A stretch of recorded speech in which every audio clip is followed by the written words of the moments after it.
Jesus didn't do everything. He only did what the Father assigned him to do. John 5:19 says, the Son can do nothing by himself. He can do only what he sees his Father doing.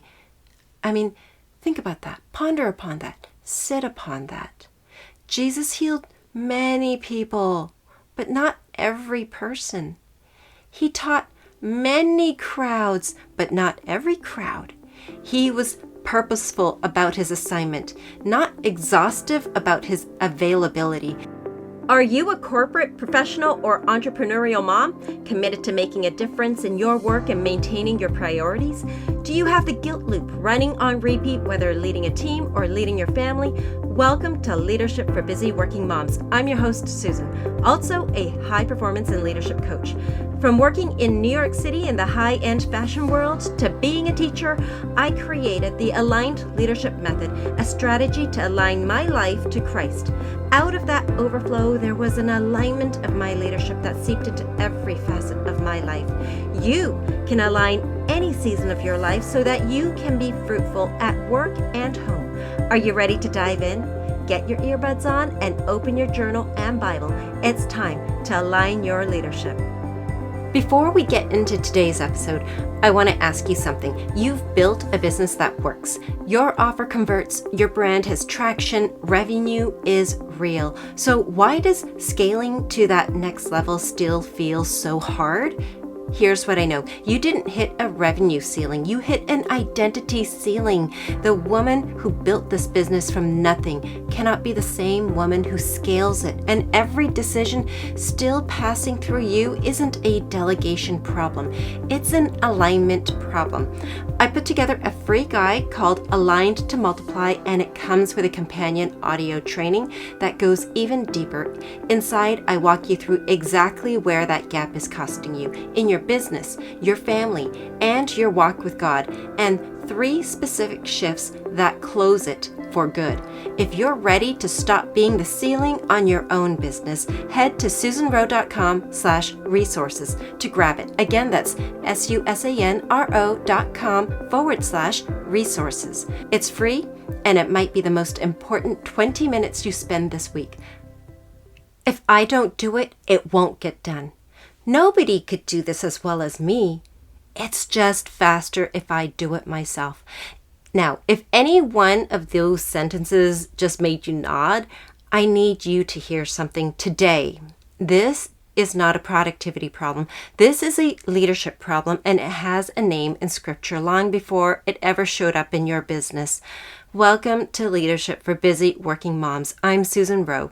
Today, we're talking about capacity, not time management, not a better calendar system, capacity as a stewardship issue, and why the thing that's actually capping your growth right now probably isn't your strategy, it's you. Stick with me for a bit because this one's going to sting a little before it sets you free. Here's what I know. You have proven that your business works. Revenue is real. The offer converts. You have all the skills that you need, but something feels off. You don't feel right inside you. You feel heaviness. You feel some sort of burden. You feel like your business has stagnated. And you're feeling all of this because you're leading like the woman who built this from nothing. And that identity can't carry you into the next season. You're successful and exhausted, and you're starting to suspect that those two things aren't supposed to coexist for this long.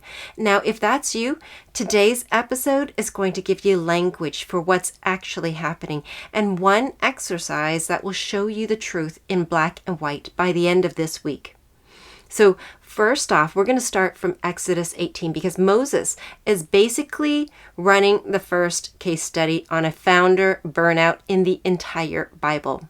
This is after the Israelites came out of Egypt, and Moses is sitting with them all day, every day, personally solving every dispute for every single person in Israel.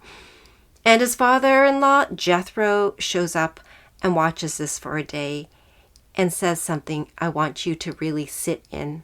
What you are doing is not good. That's Exodus 18:17. Notice what he didn't say. He didn't say it was sinful. He didn't say Moses was lazy or irresponsible. He said it was not good because Moses was operating beyond the capacity God had actually given one man to carry. Jethro goes further in verse 18 and says, "You and these people who come to you will only wear yourselves out." That's not a productivity lesson. I want to be really clear about that. That is a leadership lesson. Wearing yourself out isn't proof of your commitment.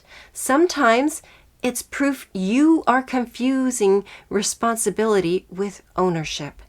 So here is the tension that a lot of you are living in right now. You're praying for growth. You want the next level, but growth increases responsibility. Growth requires more capacity, not more hustle. Let's look at Matthew 25 with the parable of the talents. The servants were entrusted with resources, and the expectation was never just to hold on to them. The expectation was multiplication.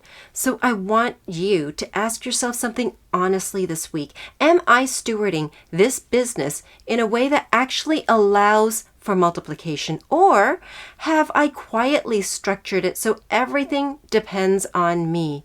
Because if the answer is yes to the second one, growth eventually slows down, not because your offer stopped working, but because the business can only grow to the size of your capacity. And right now, your capacity is the ceiling. So here's what I want you to actually do. This is the practical piece, and it's the exact exercise that I open up in week 1 of my Aligned to Scale program. So for 1 full week, track everything. And I mean everything. This is not about optimizing. It's not about color coding a calendar. Really, the goal is exposure. You're just simply observing everything that you do, everything that you are doing for your business. So ask yourself as you go, what am I doing? What am I touching? What sort of projects? What sort of tasks? What am I approving? Does things need to be approved before they go on to the next level? What are those things? What am I carrying? What are the responsibilities that I see that I have? What additional things am I carrying? And what actually requires me specifically? And what could someone else do with training? Now, at the end of the week, I want you to go back through and circle every single task that does not require you specifically. And here is what most business women find when they do this honestly. They discover that they've been operating as an employee inside a company that they own. Now, we're going to go a layer deeper because this is now where we're getting real. Because the resistance to delegation is rarely tactical. It's emotional. It's spiritual. If we're being honest, underneath, I'll just do it myself. There's usually a quieter question running in the background. What if someone messes up? What if the quality drops? What if I lose control? What if it all falls apart without me? And underneath those questions sits self-reliance. The belief that this business survives because you are personally holding everything together. Proverbs 3 verse 5-6 says it plainly. Trust in the Lord with all your heart and lean not on your own understanding. In all your ways acknowledge him and he will make your path straight. That has been my life verse since my early 20s. Now, here is the uncomfortable part. A lot of us trust God for our salvation and we trust ourselves for our operations. The capacity audit that you're doing this week tends to expose exactly where that quiet swap happens, where trust gets replaced by control.